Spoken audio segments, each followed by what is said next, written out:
तो हेलो दोस्तों, स्वागत है आपका मेरे यूट्यूब चैनल स्टडी बाय अपसू में। तो आज जो हम शुरू करने वाले, जो हमने पीछे लेक्चर में छोड़ा था, तटीय प्रदेश या तटीय मैदान या फिर तटीय वाले जो इलाके थे, वो सारे के सारे हमने कवर करवाए थे। तो आज हम अपनी कहानी वहीं से शुरू करते हैं और जो भारत के जो तट हैं उनके बारे में डिस्क्रिप्शन देते हैं। अच्छी तरीके से वीडियो को समझना और एंड तक देखना। अगर वीडियो पसंद आए तो लाइक ज़रूर करना और शेयर भी ज़रूर करना है, ठीक है ना। जो मेरे चैनल पर नया है वो मेरे चैनल को सब्सक्राइब ज़रूर करें, ठीक है। तो अब हम बात करने वाले हैं तटीय प्रदेशों के बारे में, ठीक है ना। तटीय प्रदेशों के बारे में, ठीक है। इन्हें बोलते हैं हम कोस्टल प्लेन्स। तो आज हम इनके बारे में बात करने वाले हैं। जो कोस्टल प्लेन्स हैं इनके बारे में बात करेंगे, ठीक है ना। तो हम जान, जैसा कि मैंने आपको पहली वाली वीडियो में बताया था कि जो हमारे कोस्टल प्लेन्स होते हैं वो कहाँ से शुरू होते हैं। वो कच्छ के रण गुजरात से कच्छ के तट से शुरू होते हैं और ये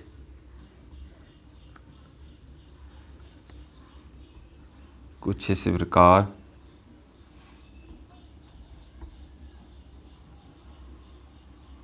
ये बंगाल के तट तक जाते हैं, ठीक है ना। कहाँ तक जाते हैं?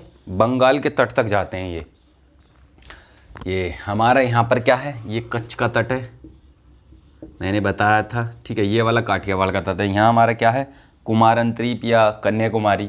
और यहाँ पर पड़ता है हमारा बंगाल का तट। क्या?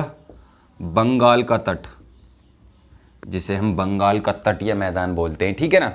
तो ये बंगाल का तट कहाँ से शुरू होता है, इसका स्ट्रेच क्या है, इसका विस्तार क्या है, वो चीज़ जानेंगे हम, ठीक है ना। तो जो ये बंगाल का तट है, तो यहाँ पर एक नदी पड़ती है, जैसे मैंने पिछली वीडियो में बताया था। ये नदी अपना यहाँ जल गिराती है, जिसका नाम है हुगली रिवर, ठीक है। क्या नाम है इसका? हुगली नदी, ठीक है। ये हुगली नदी। जस्ट इसके दक्षिण में एक और नदी पड़ती है जिसका नाम है बलेश्वर नदी, जो कि बेसिकली कहाँ पड़ती है? ये बलेश्वर नदी जो कहाँ पड़ती है? बांग्लादेश का भाग है ये, बांग्लादेश का भाग है ये, ठीक है ना। बांग्लादेश में बलेश्वर नदी देखने को मिलती है। तो हम बात करें बंगाल का जो तट है, इसका विस्तार कहाँ से कहाँ तक है। अगर हम इसके विस्तार की बात करें, ठीक है, अगर हम इसके विस्तार की बात करें, ठीक है ना, जो इसके विस्तार है उसके बारे में बात करें, तो ये हुगली नदी से कहाँ तक है? बलेश्वर नदी तक है। बलेश्वर नदी तक है। हुगली नदी कहाँ? भारत में है हुगली नदी, और ये कहाँ है? बांग्लादेश में, ठीक है। आई होप आपको ये चीज़ें साफ साफ दिखाई दे रही होंगी, ठीक है ना। अब हम बात करते हैं इस बंगाल के तट में क्या क्या देखने को मिलता है, ठीक है ना। तो हमने बात की थी जो बंगाल का तट है, इसमें क्या क्या देखने को मिलता है हमें। बंगाल के तट में इसमें को हमें आइलैंड देखने को मिलते हैं। मैंने बताया था कौन कौन से आइलैंड देखने को मिलते हैं। इसी में हमें जो गंगा सागर आइलैंड है, गंगा सागर द्वीप है, वो देखने को मिलता है। गंगा सागर द्वीप, ठीक है ना। ये गंगा सागर द्वीप देखने को मिलता है। और यहीं पर ही हमें इसी वाले तट पर हमें क्या देखने को मिलता है? न्यू मोरे द्वीप देखने को मिलता है। न्यू मोरे द्वीप जो बेसिकली क्या है? ये डेल्टाई द्वीप हैं। ये क्या है? डेल्टाई द्वीप हैं। ये डेल्टाई द्वीप। और बात करें इसी बंगाल के तट में, ठीक है, क्या देखने को मिलता हमें? इसी बंगाल के तट में हमें क्या देखने को मिलते हैं? इसी बंगाल के तट में जो 3 प्रमुख नदियां हैं भारत की, जो 3 प्रमुख नदियां हैं, जिसमें गंगा है, ब्रह्मपुत्र है और मेघना है, ये अपना आकर इसमें जल गिराती हैं, ठीक है ना। इस बंगाल के तट में आकर अपना जल गिराती हैं, ठीक है ना। तो कौन कौन सी नदियां इसमें प्रमुख हैं जो 3 जल गिराती हैं? तो पहली है गंगा, इसमें जल गिराती है, और इसमें साथ ही साथ ब्रह्मपुत्र भी अपना जल गिराती है, और इसमें मेघना भी जल गिराती है। ये तीनों नदियां अपना जल किस में गिराती हैं? बंगाल के तट में गिराती हैं, ठीक है ना। बंगाल की खाड़ी में गिराती हैं। और इन्हीं तीनों के नदियों से क्या बनता है? जो भारत का छोड़ो, विश्व का सबसे बड़ा डेल्टा, इन्हीं तीनों नदियों से क्या बनता है? सुंदरवन डेल्टा, जो कि कहाँ पर है? सुंदरवन डेल्टे का फॉर्मेशन होता है, जो कहाँ पर है? बंगाल के तट पे है। कहाँ पर? वेस्ट बंगाल में, ठीक है ना। कहाँ पर है? वेस्ट बंगाल में, यानी कि पश्चिम बंगाल में। और ये जो सुंदरवन डेल्टा है, ये किस लिए फेमस है? ये जो सुंदरवन डेल्टा है, ये अपने मैंग्रोव वन के लिए फेमस है। सुना होगा मैंग्रोव वन क्या होता। तो ऐसे जो मैंग्रोव वन वो होते हैं जो सागर में स्थित कुछ पेड़ होते हैं जो अपनी जो जड़ें होती हैं वो सागर में धंसा लेते हैं, सागर की ओर कर लेते हैं, तो उन्हीं को हम क्या बोलते हैं, मैंग्रोव वन होते हैं। ये मैंग्रोव वन जो सागर की लहरों से जो ज्वार आता है ना उनसे सुरक्षा करते हैं ये मैंग्रोव वन, ठीक है ना। कुछ इस प्रकार होते हैं, देखो ये कोई सागर वाला पोर्शन है तो यहाँ पर कोई पेड़ हैं ये इस प्रकार, ये तो इनकी जो जड़ें हैं सागर की ओर ऐसे धंस जाती हैं अंदर की ओर, यहाँ से जो लहरें आती हैं सागर की जो ज्वार आता है वो इनसे टकरा कर वापस रुक जाती हैं, ठीक है ना। तो उनसे ये सुरक्षा करते हैं। मैंग्रोव वन बहुत ही ज़्यादा फेमस हैं मैंग्रोव वन, ठीक है ना। और यहाँ पर क्या पाया जाता है, और यहीं पर ही हमें क्या मिलता है, बंगाल टाइगर, ठीक है ना, जिसे बोलते हैं बंगाल टाइगर। बंगाल टाइगर देखने को मिलते हैं इस तट पर हमें, ठीक है ना, बंगाल टाइगर। और यहाँ पर हमें क्रोकोडाइल देखने को मिलते हैं, क्रोकोडाइल देखने को मिलते हैं यहाँ पर, जो घड़ियाल हैं वो देखने को मिलते हैं, ठीक है ना। और इसे हम क्या कह सकते हैं, जब ये चीज़ें मिलती हैं तो इसको हम यहाँ पर हमें क्या मिलता है, और वन्य जीव अभ्यारण्य भी मिलते हैं हमें देखने को, वाइल्ड लाइफ सेंचुरी, वन्य जीव अभ्यारण्य भी मिलते हैं यहाँ पर हमें, ठीक है ना, अभ्यारण्य, वाइल्ड लाइफ सेंचुरी भी देखने को मिलते हैं। तो बंगाल का तट इतना ज़्यादा फेमस है, ठीक है, इतना ज़्यादा फेमस है कि ये बंगाल के तट पर जो चावल है उसका प्रोडक्शन इतना ज़्यादा होता है, किसका, चावल का प्रोडक्शन बहुत ज़्यादा होता है यहाँ पर। बंगाल के तट पर किसका प्रोडक्शन होता है, चावल का प्रोडक्शन, चावल का जो उत्पादन है, उत्पादन बहुत ज़्यादा होता है इस तट पर, बहुत ज़्यादा होता है। ये इतना ज़्यादा होता है चावल का उत्पादन यहाँ पर बंगाल के तट पर, इतना ज़्यादा होता है कि यहाँ पर 12 मासी चावल का प्रोडक्शन होता है। कहने का मतलब ये है कि जो जितनी भी फसल जो होती हैं, जैसे रबी की फसल, खरीफ की फसल, जायद की फसल, इन तीनों फसलों में इस चावल का प्रोडक्शन होता है। जब भी रबी की फसल आएगी तब भी चावल का प्रोडक्शन होगा, यहाँ से चावल की खेती की जाएगी, और खरीफ की आएगी तब भी चावल की खेती की जाएगी। तो इसी वजह से यहाँ पर पूरे वर्ष यानी कि 12 महीने चावल का प्रोडक्शन होते हैं, ठीक है ना, कहाँ पर, बंगाल के तट पर। तो ये तो बात होगी हमारे बंगाल के तट की। इसके बाद हमने नीचे एक और तट की बात की थी, तुम्हें याद होगा वो किस तट की बात की थी, हमने उत्कल तट के बारे में बात की थी। तो अब हम जो चर्चा करेंगे उत्कल तट के बारे में बात करेंगे, ठीक है ना। तो इसको मैं मिटा सकता हूँ अगर उतार लिया हो तो, ठीक है ना। अगर अब हम बात जो करेंगे वो किसके बारे में बात करेंगे, वो करेंगे हम उत्कल के मैदान के बारे में, उत्कल के तटीय मैदान के बारे में, ठीक है ना। आई होप आपको यहाँ तक ये चीज़ें समझ में आ गई होंगी, ठीक है ना। तो जो जानकारी है आराम से लीजिए आप और चीज़ों को ध्यान से पॉइंट टू पॉइंट नोट कीजिए, ठीक है ना। तो अब हम जो बात करेंगे वो किसके बारे में बात करेंगे, उत्कल के मैदान के बारे में, ठीक है। देखो यहाँ पर एक नदी पड़ती है जो अपना जल गिराती है, उसका नाम है स्वर्ण रेखा नदी। क्या नाम है उसका, स्वर्ण रेखा नदी। ये यहाँ पर अपना जल गिराती है, ठीक है ना। और यहाँ ही इसी के दक्षिण में, ये तो उत्तर में हो गई, तो इसी के दक्षिण में एक और जो दक्षिण भारत की नदी है वो अपना जल गिराती है और डेल्टा बनाती है यहाँ पर। क्या नाम है उसका, उसका नाम है महानदी। क्या नाम है उसका, महानदी। ये दो जो प्रमुख नदी हैं, इन्हीं के जो दो बीच वाला जो ये पोर्शन है इसी को हम बोलते हैं उत्कल का मैदान। क्या बोलते हैं इसको हम, उत्कल का मैदान बोलते हैं। ये जो बीच वाला पोर्शन है हमारा, इसी को हम क्या बोलते हैं, उत्कल तट। क्या बोलते हैं, उत्कल तट या उत्कल का मैदान, उत्कल का मैदान। अगर हम उत्कल का जो सिनोनी वो है, इसका मीनिंग है, इसका उत्कल का मीनिंग ही मतलब होता है उड़ीसा का तट। क्या, इसको हम उड़ीसा का भी तट बोलते हैं। ये क्या होता है, उड़ीसा का तट, इसे उड़ीसा का भी तट कहते हैं, ठीक है ना। अगर हम इसके उत्कल के तट के बारे में बात करें तो यहाँ 6 प्रमुख नदियाँ ऐसी हैं, जो 6 नदियाँ हैं अपना यहाँ पर जल गिराती हैं और अपना यहाँ पर डेल्टा बनाती हैं। जो 6 प्रमुख नदियाँ आपस में मिलकर जल गिराती हैं और अपने अपसादों के कारण यहाँ पर डेल्टा का निर्माण करती हैं, ठीक है, यहाँ पर छोटे छोटे डेल्टाओं का निर्माण करती हैं। तो वो 6 प्रमुख नदियाँ हैं जो इसमें आकर गिरती हैं, उनको देखिए। जो सबसे पहली नदी है जो इसमें गिरती है आकर, यहाँ आकर अपना जल गिराती है, वो है पहली स्वर्ण रेखा नदी। कौन सी है, सुवर्ण रेखा नदी, ये यहाँ पर जल गिराती है। दूसरी जो है जो इसमें जल गिराती है वो है बुरहाल गंगा नदी। कौन सी? बुरहाल गंगा नदी इसमें आकर जल गिराती है। तीसरी जो नदी इसमें जल गिराती है वो है वैतरणी नदी। कौन सी? वैतरणी नदी इसमें जल गिराती है, ठीक है ना। चौथी जो नदी इसमें जल गिराती है वो है ब्राह्मणी नदी। कौन सी? ब्राह्मणी नदी इसमें जल गिराती है अपना। जो पांचवी नदी है वो है हमारी महानदी। महानदी भी इसमें जल गिराती है। जो छठी है वो जो इसमें जल गिराती है वो है ऋषि कुल्य नदी। क्या? ऋषि कुल्य नदी। ये 6 की 6 नदियाँ जो इस प्रकार हैं जो इसमें अपना जल गिराती हैं। ये 6 नदियाँ किस इस प्रकार अपना जल गिराती हैं, ठीक है ना। ये कुछ इस प्रकार अपना इसमें जल गिराती हैं। और जो स्वर्ण रेखा नदी है ये भी अपना इसमें जल गिराती है। ये 6 की 6 नदियाँ अपना इसमें आकर जल गिराती हैं। अब बात करें इन नदियों के बारे में, ठीक है ना। तो ये 6 की 6 नदियाँ अपना इसमें जल गिराती हैं, ठीक है ना। अब बात करते हैं इसके मोस्ट पॉइंट के बारे में, ठीक है ना। ऐसा माना जाता है कि जो ये उत्कल का तट है, ये उड़ीसा का जो तट है, यहाँ पर जो हमारे अशोक महान हुए थे, ठीक है ना, अशोक महान हुए थे, उनका इसी जगह पर हृदय परिवर्तन हुआ था। जो उत्कल का मैदान है इसी जगह पर क्या हुआ था? हृदय परिवर्तन हुआ था। जो कलिंग जो है ना, कलिंग, जो कलिंग है वो यहीं पर है। कहाँ है कलिंग? कहाँ बसा है? इसी तट पर बसा हुआ है कलिंग। कलिंग जो है, जो कलिंग का युद्ध हुआ था ना, वो कलिंग यहीं है।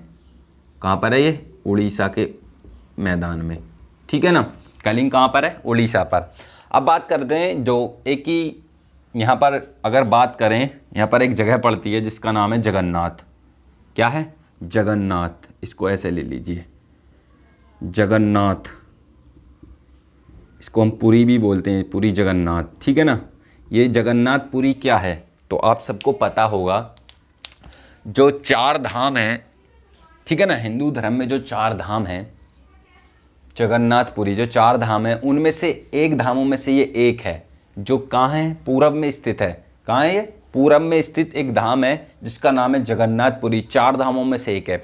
मैंने बताया था कि जो हमारे जो 4 धाम है, ये क्या नाम है, जो हमारे पूरब में है वो जगन्नाथपुरी है, और जो हमारे उत्तर में है वो, जो उत्तर में है बद्रीनाथ है, और जो दक्षिण में बात करें तो वो हमारा क्या है? वो हमारा रामेश्वर है जो कि तमिलनाडु में है। अगर हम पश्चिम में बात करें तो वो द्वारिका गुजरात है। ये चारों के चारों धाम है जो हिंदू धर्म में बहुत ही फेमस या प्रसिद्ध या बहुत ही इन्हें मानते हैं, ठीक है ना। ये चारों धाम हैं। तो उन्हीं धामों में से एक है ये जगन्नाथपुरी, ठीक है। जो जगन्नाथपुरी कहाँ है? इसी उत्कल के तट के मैदान में स्थित है। बहुत ही ज़्यादा इंपॉर्टेंट। कहाँ पर है ये? पूरी इसी उत्कल के मैदान में स्थित है। और साथ ही साथ एक और बात है, अगर इसे हम लिख दें तो ये 4 धामों में से 4 धामों में से एक धाम है। ये एक धाम है जो पूर्वी धाम है, ठीक है ना। पूर्वी धाम है। कभी कभी पूछ लेता है पूरब में कौन सा धाम है, दक्षिण में कौन सा, पश्चिम में कौन सा और उत्तर में कौन सा। तो आपको ये चीज़ें याद होनी चाहिए, ठीक है ना। तो जगन्नाथपुरी 4 धामों में से एक पूर्वी धाम है जो कि कहाँ है? उत्कल के तट या उड़ीसा में स्थित है, ठीक है ना। यहीं पर एक मंदिर पड़ता बहुत ही ज़्यादा प्रसिद्ध है। यहीं पर एक मंदिर पड़ता है जो बहुत ही ज़्यादा प्रसिद्ध है। उस मंदिर का नाम है, आपने सुना होगा, बहुत बार सुना होगा। उस मंदिर का क्या नाम है? उस मंदिर का नाम है कोणार्क का सूर्य मंदिर, या कोणार्क का सूर्य मंदिर। कोणार्क का सूर्य मंदिर वो कहाँ पर है? ये भी उड़ीसा में स्थित है जो कि उत्कल के तट के मैदान में है। कोणार्क का सूर्य मंदिर है, ठीक है, जो सूर्य भगवान को अर्पित है। और यहीं पर एक जगह पड़ती है, यहीं पर एक झील पड़ती है जिसे बोलते हैं, ठीक है ना। यहीं पर एक झील पड़ती है कुछ इस प्रकार को मैं यहाँ लिख लेता हूँ। यहाँ पर एक झील पड़ती है जिसका नाम है चिल्का झील। क्या नाम है? चिल्का झील। ये एक लैगून झील थी, लेकिन अब जो है ये एक तटीय झील है ये, ठीक है। ये क्या है? ये चिल्का झील है। ये एक तटीय झील है जिसे बोलते हैं तटीय झील। ये क्या है? एक तटीय झील है जो भारत की सबसे बड़ी झील है, जो भारत की सबसे बड़ी झील है, सबसे बड़ी झील है। ये पॉइंट याद रखना, ये जो पूछ लेते हैं कभी कभी। अभी हाल ही में क्या नाम है, जो एक नोटिफिकेशन आया यूपी पुलिस से, यूपीपीपी, 52,000 समथिंग वैकेंसियाँ निकाली हैं उन्होंने।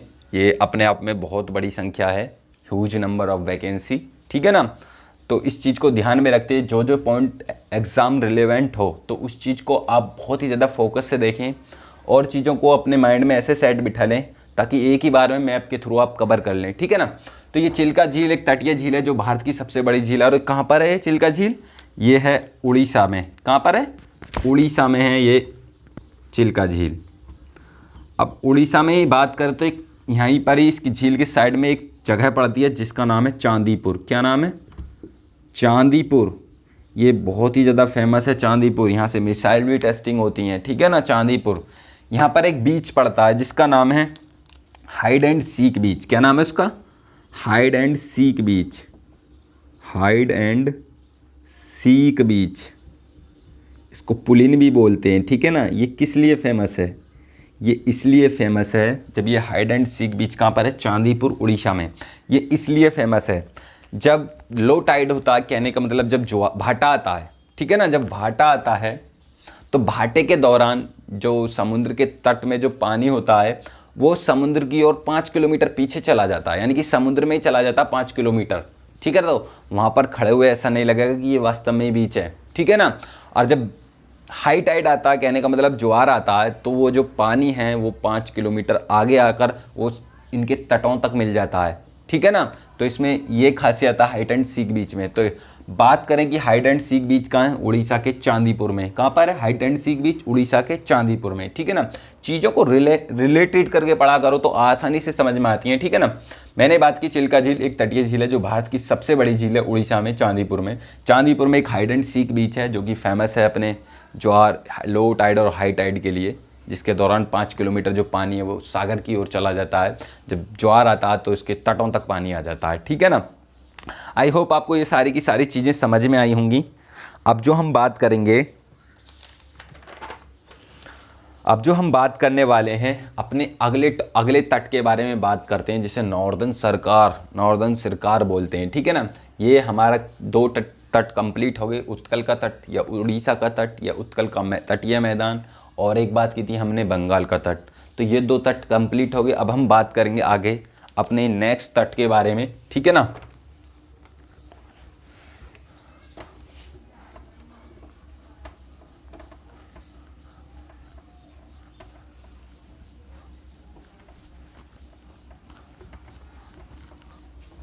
देखो, अगर हम जो बात करें अपने अगले तट के बारे में कुछ इस प्रकार, ठीक है ना। तो मैंने बताया था यहाँ पर पड़ती है एक महानदी। क्या पड़ती है? ये है महानदी। महानदी यहाँ अपना डेल्टा बनाती है,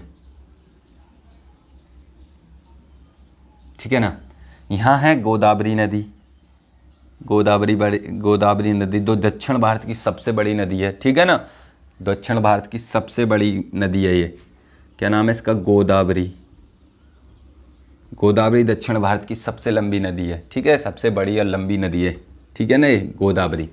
तो इन दोनों के जो बीच का भाग है ये वाला, इसी को बोलते हैं हम, ये जो बीच का भाग है यहाँ, इसी को बोलते हैं हम, क्या बोलते हैं इसे?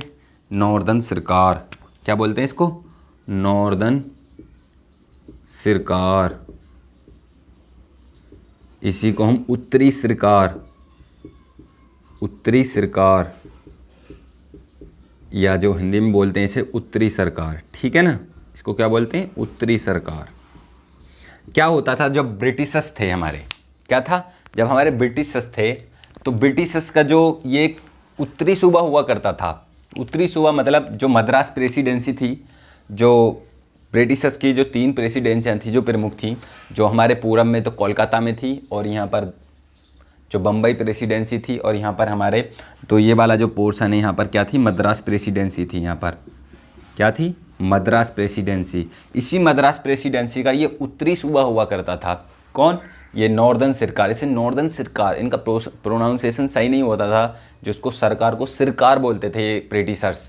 तो ये ब्रिटिशर्स का ही मद्रास प्रेसिडेंसी का एक सूबा हुआ करता था, उत्तरी सूबा हुआ करता था। क्या? अब इसे हम यहाँ लिख सकते हैं कि नॉर्दर्न सरकार क्या था ये, ब्रिटिश का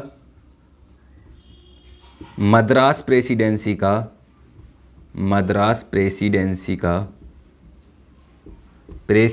का उत्तरी सूबा हुआ करता था। ये उत्तरी सूबा हुआ करता था, ठीक है, ये बात चीज ध्यान रखिए। तो ये नॉर्दर्न सरकार क्या था, ये मद्रास प्रेसिडेंसी का एक उत्तरी क्या था, सूबा था, जो गोदावरी और महानदी तक इसका विस्तार है। कहाँ तक है इसका विस्तार, गोदावरी से लेकर जो महानदी के दक्षिण में गोदावरी जो इसके उत्तर में महानदी, ठीक है ना, इन दोनों के बीच का जो ये तटीय मैदान था जिसे नॉर्दर्न सरकार बोलते हैं, ये ब्रिटिश का जो मद्रास प्रेसिडेंसी था इसका एक उत्तरी सूबा हुआ करता था। अब बात करते हैं ये फेमस किस किस के लिए है, ठीक है ना। अगर हम इसके बारे में बात करें तो ये फेमस किस किस के लिए है, तो देखो अगर हम बात करें इसके बारे में तो यहाँ पर एक जगह पड़ती है जिसका नाम है विशाखापट्टनम। क्या नाम है, विशाखापट्टनम। यहाँ पर एक शहर पड़ता है जिसका नाम है विशाखापट्टनम। आंध्र प्रदेश का एक शहर पड़ता है जिसका नाम है विशाखापट्टनम। क्या नाम है, विशाखापट्टनम। विशाखापट्टनम, ठीक है ना, ये विशाखापट्टनम है। इसी को हम वाईजैग बोलते हैं। क्या बोलते हैं, वाईजैग बोलते हैं इंग्लिश में। ये वाईजैग बहुत ही ज़्यादा प्रसिद्ध शहर है, ये वाईजैग आंध्रा का, ठीक है ना, इसी को हम वाईजैग बोलते हैं। ये विशाखापट्टनम फेमस किस लिए है, ये जो विशाखापट्टनम है ये अपने बंदरगाह सी पोर्ट के लिए फेमस है। किसके लिए, सी पोर्ट के लिए फेमस है। यहाँ पर एक नेचुरल बंदरगाह पाया जाता है। बंदरगाह उसे कहते हैं, कहने का मतलब जहाँ पर पानी के जहाज आकर ठहरते हों, ठीक है ना, वह स्थान जहाँ पर पानी के जहाज आकर ठहरते हैं उसको पोर्ट बोलते हैं, ठीक है, पतन बोलते हैं, बंदरगाह बोलते हैं। जब बंदरगाह वाला चैप्टर करेंगे हम, जब उसको डिटेल के साथ समझाऊंगा मैं, ठीक है ना। तो ये विशाखापट्टनम है। यहाँ यह क्या है, एक नेचुरल, यहाँ ये एक प्राकृतिक बंदरगाह है। ये क्या है, एक प्राकृतिक बंदरगाह है, नेचुरल पोर्ट है, ये बंदरगाह है।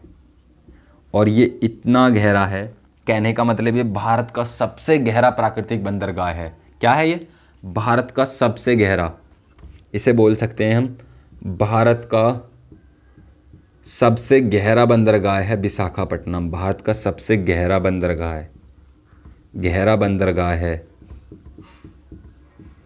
विशाखापट्टनम।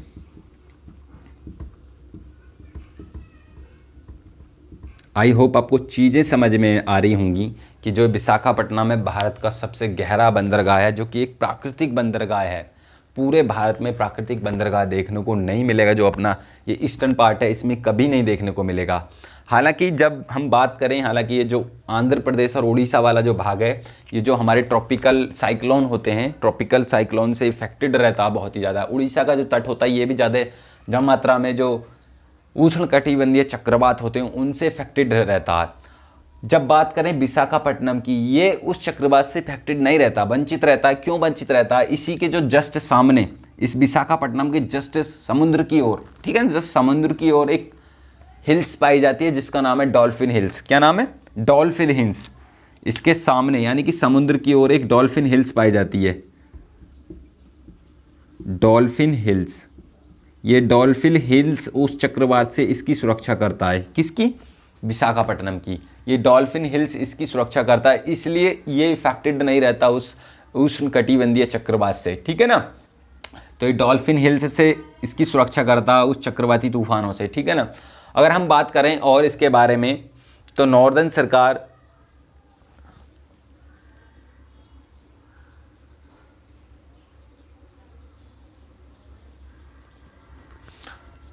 हाँ, तो आई होप आपको ये चीज़ें सारी समझ में आई होंगी, ठीक है ना।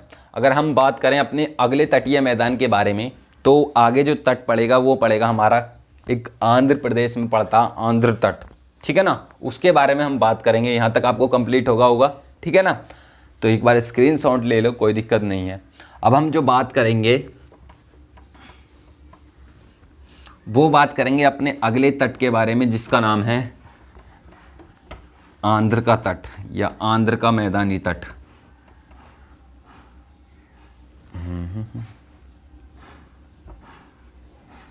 ठीक है,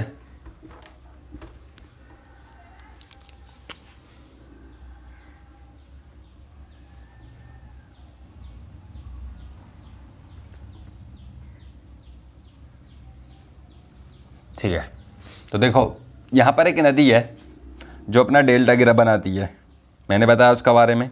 कौन थी वो? गोदावरी नदी। गोदावरी नदी दक्षिण भारत की सबसे लंबी नदी, ये अपना यहाँ पर डेल्टा बनाती है कुछ इस प्रकार।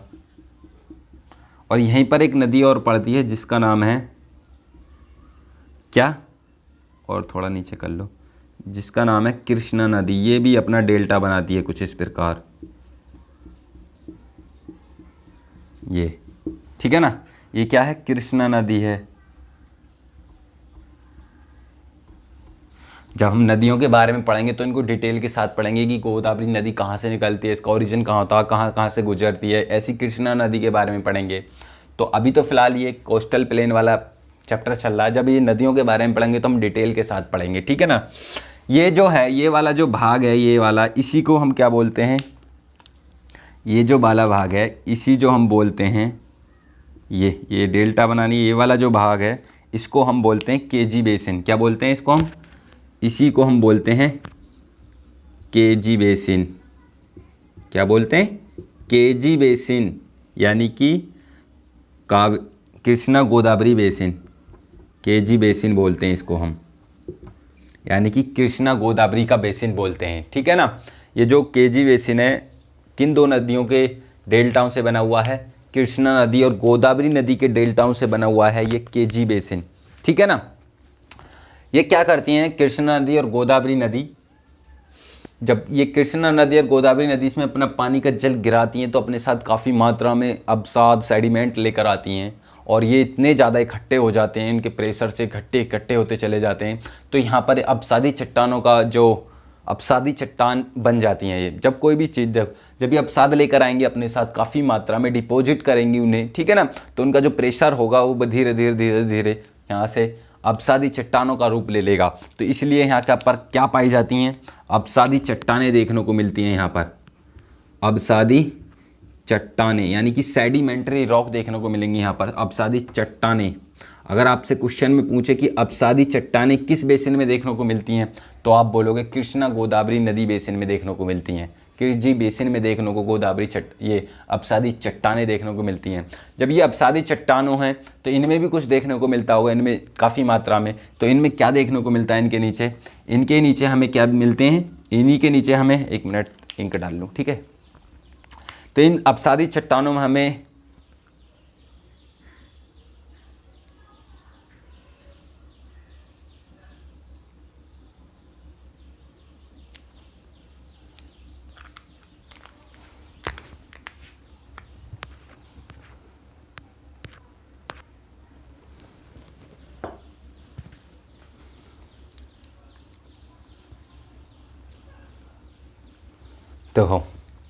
तो इनमें हमें क्या मिलते हैं? इसी कृष्णा गोदावरी की केजी बेसिन में हमें क्या मिलता है देखने को? इन्हीं में हमें वो मिलते हैं, क्या नाम है? तेल और गैस के रिजर्व देखने को मिलते हैं। तेल व गैस के रिजर्व देखने को मिलते हैं हमें यहाँ पर, ठीक है ना। तेल और गैस के रिजर्व देखने को मिलते हैं। और यहाँ एक ऑयल रिफाइनरी है। क्या है? एक ऑयल रिफाइनरी है, रिफाइनरी देखने को मिलती है जिसका नाम है तातीपाका ऑयल रिफाइनरी पाई जाती है यहाँ पर, ठीक है ना, इसी बेसिन में। तेल व गैस रिजर्व, एक बात याद रखना, जो ये गैस और तेल के जो रिजर्व होते हैं ये क्या कहाँ मिलते हैं? समुद्र में ही मिलते हैं, समुद्र में स्थित होते हैं ये तेल व गैस के रिजर्व। जितने भी तेल व गैस के रिजर्व होंगे वो समुद्र में ही मिलते हैं। जैसे कि यहाँ पर एक ONGC का मुंबई में, मुंबई हाई है यहाँ पर मुंबई हाई है, जैसे कि ये बॉम्बे हाई। तो यहाँ पर क्या मिलता है? ONGC रिफाइनरी मिलती है यहाँ पर, जो कि कहाँ पर है? समुद्र में स्थित है, ठीक है ना। जितनी भी तेल रिफाइनरी हैं वो समुद्र में स्थित होती हैं। आप बोलोगे कि जो असम में डिगबोई है वो तो एक प्लेन वाले एरिया में नहीं। जब प्लेट टेक्टोनिक थ्योरी हुई थी तो इसका जो कुछ भाग था पहले समुद्र में ही था, जब भी तो ये तेल रिफाइनरी है। लेकिन बाद में ये हिमालय में चला गया था। जब हम इस बारे में पढ़ेंगे इनके बारे में, जब वो चीज़ पता चलेगी आपको, तो ये जो असम का जो डिगबोई है ये पहले सागर में ही स्थित था, लेकिन बाद में प्लेट टेक्टोनिक थ्योरी हुई तो उसके बाद ये किस में चला गया? हिमालय के पार्ट में चला गया था, ठीक है ना। वैसे जितने भी जो ये तेल व गैस के जो रिजर्व होते हैं वो किस में स्थित होते हैं? ये समुद्र में स्थित होते हैं, ठीक है ना, क्योंकि ये कृष्णा नदी, गोदावरी नदी। और यहाँ पर अगर हम बात करें एक झील के बारे में बात करते हैं, यहाँ पर एक झील पाई जाती है जिसका नाम है कोलरेऊ झील। क्या नाम है? कोलरेऊ झील। ये बहुत ही ज़्यादा फेमस है कोलरेऊ झील। तो ये एक कैसी झील है? ये पहले एक लैगून थी, ये एक लैगून झील थी पहले, ये एक लैगून झील थी पहले, लैगून झील थी पहले। अब प्रेजेंट टाइम में क्या है ये? अब प्रेजेंट टाइम में अगर बात करें तो ये क्या है? एक मीठे पानी की झील है, यानी कि फ्रेश वाटर है। वर्तमान में ये मीठे पानी की झील है, मीठे पानी की झील है। कहाँ पर है ये? अगर इस झील के बारे में बात करें तो कोलरेऊ झील कहाँ पड़ती है? आंध्र प्रदेश में पड़ती है। ये आंध्र प्रदेश में है कोलरेऊ झील, ठीक है ना। कहाँ पर है कोलरेऊ झील? आंध्र प्रदेश में पड़ती है, जो कि एक मीठे पानी की झील है अब वर्तमान में। पहले जो तो झील थी ये लैगून झील थी। लैगून कैसे थी? लैगून ऐसे थी, जो ये लैगून झील थी, लैगून का मतलब वो होता है जो जिसमें सागरीय जल आता हो। मैंने बताया था पिछली 2 वीडियो में आपको, लैगून है जिसमें सागरीय जल आता हो। लेकिन इसमें पहले सागरीय जल आया करता था, लेकिन अब क्या हुआ, जो एक कृष्णा और गोदावरी का जो डेल्टा है, ये अपने साथ अवसाद लेकर आए इकट्ठे, और इन्होंने अपने जो इस डेल्टा का जो निर्माण किया, वो जो डेल्टा बनाया है गोदावरी और कृष्णा नदी ने, ये इतना ज़्यादा विस्तार हो गया, इस डेल्टा का इतना ज़्यादा विस्तार हो गया कि जो ये झील है जो पहले सागर की ओर थी, अब इस झील को कवर कर लिया इस डेल्टा ने, यानी कि ये डेल्टा सागर में चला गया है, और ये जो झील है इन 2 नदियों के बीच में आ गई है। तो इसी कारण इसको क्या बोलते हैं हम? एक मीठे पानी की फ्रेश वाटर लेक कहते हैं, ठीक है ना। पहले ये लैगून झील हुआ करती थी, लेकिन जब इनके नदियों का जो अवसाद लेकर आए काफ़ी मात्रा में, यहाँ डेल्टा का फॉर्मेशन किया आपने, और ये जो पहले लैगून थी इसको अपने बीचों बीच फंसा लिया। कहने का मतलब यहाँ से ये जो डेल्टा निर्मित हुआ, यहाँ से हुआ, तो ये इन दोनों के बीच में निर्मित हो गई, ठीक है ना। तो अब एक और क्वेश्चन बनता है कि ये एशिया की एकमात्र ऐसी झील है, एशिया की पहली ऐसी झील है जो 2 नदियों के डेल्टाओं में निर्मित है। कहने का मतलब ये है, अगर हम यहाँ लिखें जो कोलरेऊ झील है, कैसी झील है? 2 नदियों के डेल्टाओं के बीच स्थित झील है ये, ठीक है ना। तो एशिया की पहली ऐसी झील है ये, एशिया की पहली ऐसी झील जो 2 नदियों के डेल्टाओं में स्थित है, जो 2 नदियों के डेल्टा के बीच स्थित है, ठीक है ना। याद रखना ये वाली बात, ठीक है ना। मैंने बताया कोलरेऊ झील का आंध्र प्रदेश में, किन 2 नदियों के बीच में? कृष्णा नदी और गोदावरी नदी के डेल्टा में स्थित है, ठीक है ना, जो कि एक फ्रेश वाटर लेक है, ठीक है ना। एशिया की सबसे बड़ी झील है ये ऐसी, जो 2 नदियों के बीच में स्थित है।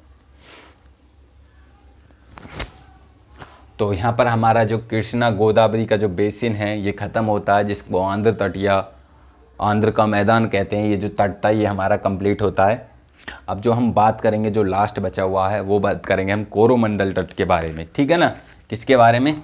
कोरोमंडल तट, जो ईस्टर्न घाट, जो हमारा पूर्वी वाला जो उसका जो ये लास्ट पड़ता है।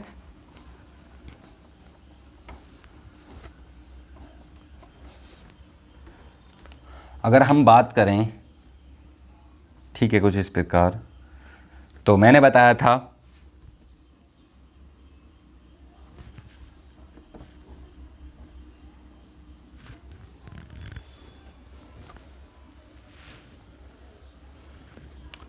यहाँ क्या था, कृष्णा नदी अपना जल गिराती है। यहाँ पर क्या गिराती है? कृष्णा नदी यहाँ पर अपना जल गिराती है, डेल्टा का फॉर्मेशन करती है।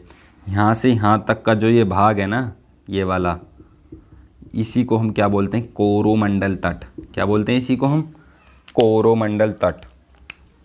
इसी को हम बोलते हैं कोरोमंडल तट, कोरोमंडल तट। तो इस तट के बारे में बात करते हैं हम, कोरोमंडल तट। तो ये कोरोमंडल जो तट है, कहाँ से कहाँ तक है इसका विस्तार, ठीक है ना। मैंने बात करा दक्षिण में ये कृष्णा नदी से, तो इसका जो मोस्ट जो पार्ट है वो तमिलनाडु में पड़ता है, सबसे ज़्यादा भाग तमिलनाडु में पड़ता है इसका सबसे 90% भाग, लेकिन जो कुछ भाग है वो कावेरी नदी तक है जो उसके पूरब में है, तो कुछ आंध्र प्रदेश में भी इसका भाग पड़ता है, ठीक है ना। कुछ कहाँ पर है, आंध्र प्रदेश में भी पड़ता है, ठीक है ना। अब बात करते हैं, यहाँ पर एक प्रसिद्ध नदी है, बहुत ही फेमस नदी है, क्या नाम है उसका, जो दक्षिण भारत की फेमस नदी है, यहाँ पर कावेरी नदी अपना जल गिराती है, जो कहाँ से निकलती है, ब्रह्मगिरी पहाड़ी से निकलती है।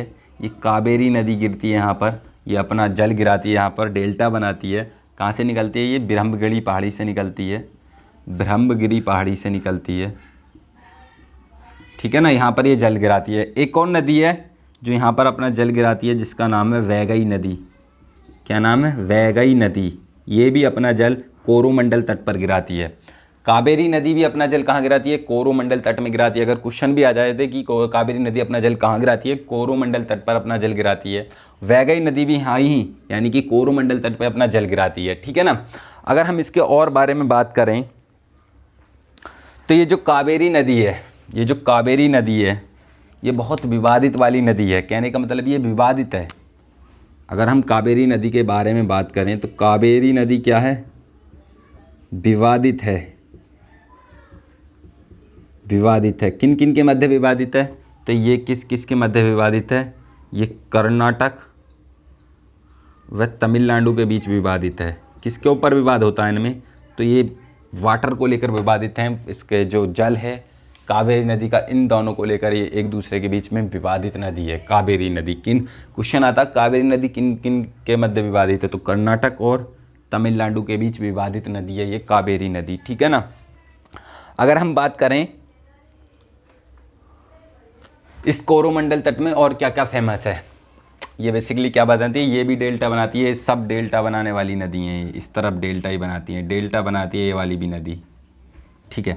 और क्या बात करें कोरोमंडल तट के बारे में, अगर कोरोमंडल तट के बारे में बात करें तो ये जो वर्षा प्राप्त करता है, ये उत्तर पूर्वी मानसून से वर्षा प्राप्त करता है। कौन से मानसून से, उत्तर पूर्वी मानसून से वर्षा प्राप्त करता है। यहाँ से वर्षा प्राप्त करता है ये कौन सा, उत्तर पूर्वी मानसून से वर्षा प्राप्त करता है ये, वर्षा प्राप्त करता है कौन सा तट, कोरोमंडल तट। अब बोलेंगे जैसे यहाँ पर ये जो यहाँ से जो ये जो मानसून होता है, ये कौन सा मानसून है, यहाँ इसमें ईस्टर्न घाट में, ये वेस्टर्न घाट में, इस मानसून को बोलते हैं हम दक्षिण पश्चिम मानसून। क्या, दक्षिण पश्चिम मानसून। ये जो वर्षा प्राप्त करता है ये वाला जो तट, ये दक्षिण पश्चिम मानसून से वर्षा प्राप्त करता है, दक्षिण पश्चिम मानसून, ठीक है ना। अगर हम बात करें मानसून क्या, बहुत बच्चों को तो ये भी नहीं पता होगी मानसून है क्या, मानसून किसे कहते हैं। बहुत बोलेंगे वर्षा को मानसून बोलते हैं, बहुत बोलेंगे बादल को मानसून बोलते हैं, बल्कि ऐसा कुछ नहीं है। मानसून जो है अगर हम उसके बारे में बात करें तो वेट,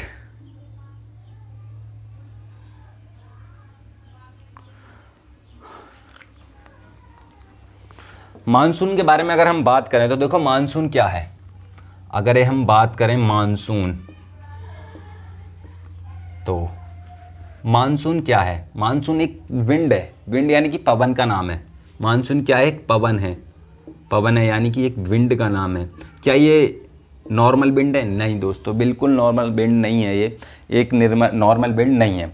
तो मानसून की जो उत्पत्ति हुई है, ओरिजिन हुआ, वो कैसे हुआ, मानसून की जो उत्पत्ति हुई है मौसम शब्द से हुई है। किससे, मौसम शब्द से हुई है। इसी ये मौसम जो शब्द है ये कौन सा शब्द है, ये अरबी भाषा का शब्द है, अरबी लैंग्वेज का शब्द है ये, ठीक है ना। ये मौसम जो अरबी भाषा का शब्द है, और इसी को हिंदी में हम क्या बोलते हैं, मौसम बोलते हैं। जो भारतवासी कहते हैं इसको मौसम बोलते हैं, ठीक है ना। और मौसम को ही हम क्या बोलते हैं, सीजन बोलते हैं। तो फ़र्क समझ में आया मानसून में। मानसून एक विंड है, और विंड इसी को हम क्या बोलते हैं, सीजन, मौसम बोलते हैं। तो ये विंड कैसी विंड है, ये एक ऐसी विंड है, जब कोई आपसे पूछे कि मानसून क्या है तो आप बोलोगे विंड है। जी हाँ, ये तो हमको पता है, ये तो विंड ही होती है, लेकिन कैसी विंड है। तो अगर आप विंड का बात आएँ तो ये एक ऐसी विंड है जो 6 महीने एक दिशा में, तो 6 महीने एक दिशा में, और 6 महीने जस्ट इसके विपरीत दिशा में चलती हो। तो मानसून क्या है, मानसून वह पवन है जो 6 महीने एक दिशा में और 6 महीने जस्ट उसके विपरीत दिशा में चलती हो, उसको क्या बोलते हैं, मानसून बोलते हैं। अब मैंने बात की थी यहाँ उत्तर पूर्वी मानसून से ही वर्षा प्राप्त करता है कुछ इस प्रकार।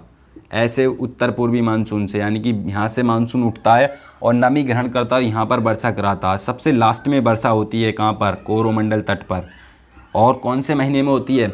उत्तर पूर्वी मानसून जो वर्षा कराता है वो दिसंबर के महीने में तमिलनाडु में वर्षा कराता है। दिसंबर के महीने में तमिलनाडु में वर्षा ज़्यादा कराता है। हाँ बिल्कुल, ठंडी के जब ठंड पड़ती है जब उस वाले मौसम में दिसंबर के महीने में तमिलनाडु में ये वर्षा कराता है। कौन सा मानसून? उत्तर पूर्वी मानसून।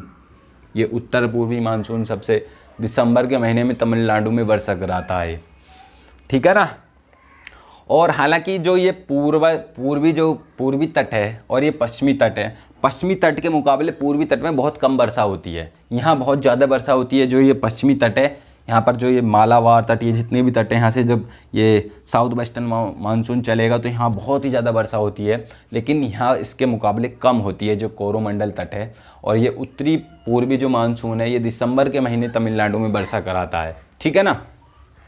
आई होप आपको ये चीज़ें समझ में आई होंगी। तो आज हमारे ये जो पूर्वी जो तट थे सारे के सारे हमने कंप्लीट कर लिए, ठीक है। जो हम अगले लेक्चर में बात करेंगे तो हम बात करेंगे ये जो पश्चिमी तट के जो ये हैं इनके बारे में बात करेंगे, ठीक है ना। आज हमने जो अपना चैप्टर है यहीं ख़त्म करते हैं। जो हमारे ये पूर्वी सारे के सारे तट कंप्लीट कर रहे हैं। तो दोस्तों मिलते हैं हम अगले वीडियो में। अगर दोस्तों वीडियो पसंद आई हो तो एक लाइक तो बनता है, ठीक है ना। इतनी मेहनत करनी पड़ती है आपके लिए, ठीक है ना। तो एक शेयर करें, कमेंट करें, लाइक करें और अपने दोस्तों में ज़्यादा से ज़्यादा इसे शेयर करें, ताकि जिससे मुझे भी मोटिवेशन मिले, हाँ मैं आपके लिए कुछ कर रहा हूँ, मैं मेहनत कर रहा हूँ, ठीक है ना। तो आई होप आपको ये चीज़ें अपने एक नोट्स बनाते चलिए प्रॉपर, जिससे आपको लगे कि हाँ मेरी तैयारी पूरी होती चली जा रही है बाय मैप, ठीक है ना। आपको मैप के जरिए मैं सारे के सारे चीज़ें कवर करा दूंगा धीरे धीरे। बस थोड़ी सी उम्मीद रखो मेरे से, मैं सब चीज़ कराऊँगा, टेंशन मत लो, ठीक है ना। दोस्तों विदा लेते हैं आपसे, मिलते हैं, तब तक के लिए बाय।